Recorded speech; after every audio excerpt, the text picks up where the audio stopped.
আসসালামু আলাইকুম, সবাই কেমন আছো? আজকে ইফতারের পর স্পাইসি কিছু খেতে ইচ্ছে করছিল। আর জানোই তো আমার কাছে স্পাইসি কিছু মানে ঝাল ঝাল নুডলস। সো নুডলস রান্নার জন্য ফার্স্টে ভেজিটেবলগুলো একটু ভাজা ভাজা করে নিব।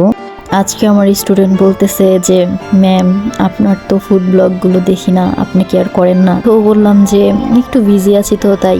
তো আমার স্টুডেন্টের মতো কে কে আমার ফুড ব্লগ ভিডিওগুলো দেখার জন্য আগ্রহী হয়ে আছো, তারা কমেন্ট বক্সে জানিয়ে দিও। তাদের জন্য স্পেশাল কিছু ভিডিও থাকবে আর তাদের জন্য অনেক অনেক ভালোবাসা। সো রান্নার এই পর্যায়ে বাসায় ফ্রিজিং করা কিছু ক্যাপসিকাম ছিল, ক্যাপসিকামগুলো দিয়ে দিলাম। আর রান্নার মেন ইনগ্রেডিয়েন্ট নুডলসগুলো দিয়ে দিলাম রান্না প্রায় শেষের দিকে। আর তোমরা কি ভিডিওতে একটা ব্যাপার খেয়াল করেছো? আমি কিন্তু নুডলস রান্নাতে ডিম দিইনি। সো ডিমটা আলাদা করে ঝুরি করে নিয়েছিলাম শেষে দেওয়ার জন্য। শেষে দিলে ডিমের কালার এবং ফ্লেভারটা খুব ভালো পাওয়া যায়।